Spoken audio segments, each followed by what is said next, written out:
لیکن دہشت گردی دوسری تو ختم ہو گئی، ہمارے خلاف تو ختم نہیں ہوئی۔ کبھی کوئٹہ میں 57 آدمی مارے جاتے ہیں، ہم ان کے چہلم میں گئے تو 87 آدمی، 57 کی جگہ 87 آدمی مارے گئے۔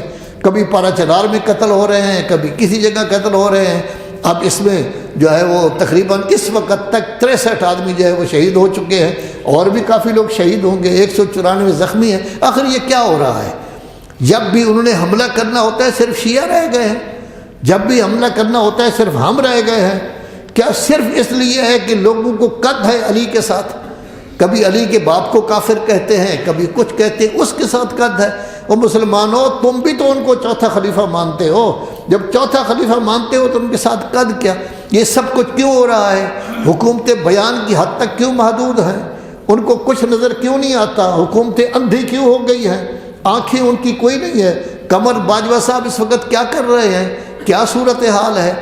2 پولیس والے کے لیے تو وزیر اعلیٰ پہنچ گئے، وہ شہید ہوئے، ہمیں بھی اقرار ہے کہ وہ شہید ہوئے، ان کے جنازے میں جانا چاہیے تھا، لیکن کسی جنازہ کے شیعہ کے جنازے میں بھی گئے ہیں؟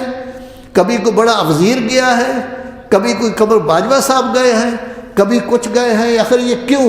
ان کے ساتھ کیوں قد ہے؟ یاد رکھیں، پاکستان بنانے والے شیعہ تھے، محمد علی جناح سنی نہیں تھا، راجہ محمود آباد سنی نہیں تھا، راجہ غضنفر علی سنی نہیں تھا۔ ان لوگوں کی جائیدادیں لگی ہیں اور پاکستان کی حفاظت بھی کریں گے، لیکن ہمیں مجبور نہ کیا جائے کہ ہم بھی کوئی اقدام کریں کہ ہم نے کیا کرنا ہے کیا نہیں کرنا۔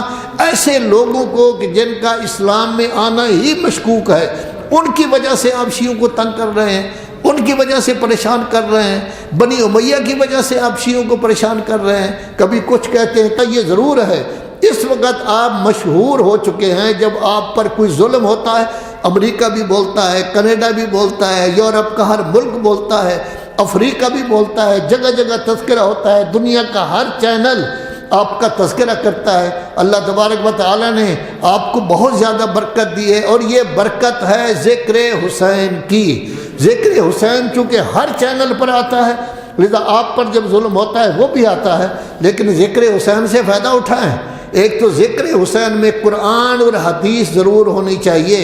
شاہ صاحب سے بھی میں کہوں گا کہ آپ کے پاس ماشاءاللہ اچھے آدمی پڑھنے والے ہیں، ان میں قرآن اور حدیث ان دونوں کا تذکرہ ضرور ہونا چاہیے۔ مسلمان رہنا ہے تو قرآن اور حدیث کے ساتھ تمسک کرو، مسلمان رہنا ہے تو ترجمہ قرآن پڑھو، مسلمان رہنا ہے تو حدیث کو یاد کرو۔ اس کا باقاعدہ تذکرہ ہونا چاہیے، چونکہ قرآن بھی ہمارے ہاں نہیں ہے، حدیث بھی نہیں ہے، بہت کم جگہ ہے جہاں قرآن بھی ہوتا ہے حدیث بھی ہوتا ہے۔ تو گویا ہمارا مذہب قائم تھا رسول اعظم کے زمانہ میں، اور اسی وقت وہ فرماتے تھے یا علی آپ اور آپ کے شیعہ کامیاب ہیں۔ سورہ بینہ جو قرآن مجید کی آخری پارہ میں ہے، سورہ انا انزلنا کے ساتھ، اس میں بھی آپ لوگوں کو خیر البریہ کے نام سے تعبیر کیا گیا ہے۔ آپ 80 سال بعد نہیں بنے، بلکہ آپ رسول اللہ کی گود میں بھی شیعت موجود تھی، علی کی پرورش رسول اللہ کی گود میں ہوئی ہے، اس وقت سے آپ شیعہ ہیں، قیامت تک آپ نے رہنا ہے۔ جتنے مذاہب ہیں کسی ایک مذہب کا بھی امام نہیں ہے، جبکہ 12 امام ہونے ہیں، قیامت تک ہونے ہیں، یوم مبعث تک ہونے ہیں، یہ قیامت تک تو 12 امام ہونے ہیں۔ آپ کو یہ فخر حاصل ہے کہ آپ کا امام بھی موجود ہے، کسی کا وارث نہیں، آپ کا وارث بھی موجود ہے، لیکن تھوڑا سا ہمیں بھی عقل مند بننا چاہیے۔ ہمارے وارث بھی یہ کہتے ہیں کہ اپنی حفاظت کا بندوبست کریں، اپنا خیال کریں، تاکہ لوگ آپ پر خام خواہ ظلم نہ کر سکیں۔ خدا کرے کہ ہم اچھے خاصے عقل مند بن جائیں۔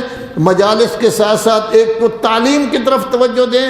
اس وقت ہمارے 14% بچے پڑھتے ہیں، صرف 14%، جتنے بھی ہماری تعداد ہے صرف 14% پڑھتے ہیں، باقی جو ہے وہ پھرتے رہتے ہیں، یہ شب بیداری ہو رہی ہے، یہ ہو رہا ہے، وہ ہو رہا ہے، اسی کام میں لگے رہتے ہیں۔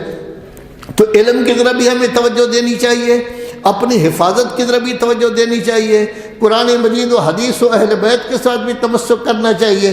جب قیامت ہوگی اس وقت بھی آپ ہی ہوں گے، باقی تک پتہ نہیں کیا حال ہوگا کیا نہیں ہوگا، لیکن یہ ہے کہ توجہ دین کی طرف ہونی چاہیے۔ دین کی حفاظت بھی آپ نے کرنی ہے، پاکستان کی حفاظت بھی آپ نے کرنی ہے۔